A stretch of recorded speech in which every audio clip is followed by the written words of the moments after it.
Sisuuntunut Kalpa laittoi välieräsarjan jänneksi maanantaina Jyväskylässä kaventamalla voitot 1-2. Edellisessä ottelussa kesken avoiserän kehiin heitetty Mika Oksa jatkaa kotijoukkueen veräjällä. Jyp luottaa maalivahtien pelutuksessa vuorotteluun, joten kiekkoja pysäyttelee tällä kertaa torjuntataiteilija Sinuhe Wallinheimo. Jyp on lyönyt alkutahdit 3 ensimmäisessä välieräottelussa. Terävästi hurrikaanipaidat aloittavat tänäänkin.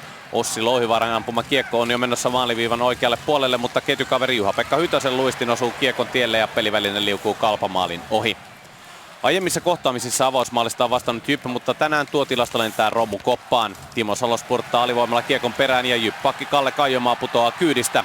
Tutokasvatti ampuu tarkasti kohti etuyläkulmaa ja kiekko painuu kuin painuukin Wallinheimon selän taakse. Salolle osumaan uran ensimmäinen pudotuspelipiste.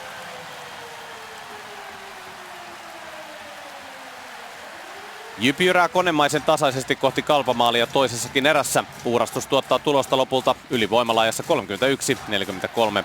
Ville Mäntymää toimittaa kiekon viivalta maalille ja Tuomas Pilman seuraa paluukiekon Mika Oksan selän taakse. Kalpa protestoi maalia paitsiona. Jokainen voi vetää omat johtopäätökset siitä, käykö kiekko keskialueen puolella, mutta tämän hidastuksen perusteella paitsio jää linjatuomarilta viheltämättä. Toiselle erätauolle poistutaan Niiralan Montussa lopulta Jypin komennossa, vaikka erä on tasaistaa puurtamista. Ossi Louhivaara pyörättelee nurkassa ja noudattaa vanhaa viisautta. Aina kannattaa ampua. Mika Oksa on Kalpamaalle unessa ja Louhivaara pääsee tuulettamaan uransa 4. pudotuspelimaalia. Jypin kultapoika Jarkko Immosella on mahdollisuus iskeä lopullinen niitti Kalpan arkkuun 6 minuuttia ennen loppua. Immonen veivaa, mutta Oksa on tällä kertaa mies paikallaan ja kultakypärä saa jatkaa pudotuspeleissä edelleen ilman maalia.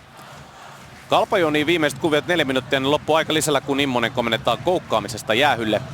Kilpirintojen ylivoima pyörii mallikkaasti ja kiekko toimitetaan Sami Kapaselle, mutta kuopilaisyleisön ikuinen silmätikku Sinuhe Wallinheimo venyy todelliseen game saveriin. Kalpa hakee lopussa tasoitusta ilman maalivahtia, mutta Jyp ja etenkin Wallinheimo kestävät loppuun asti. Sinkku jammaa, mutta Kalpa leirissä ollaan käärmeissään toisen erän paitsio maalista. Jyp johtaa välieräsarja 3-1 ja voi lunastaa loppuottelupaikan perjantaina Jyväskylässä.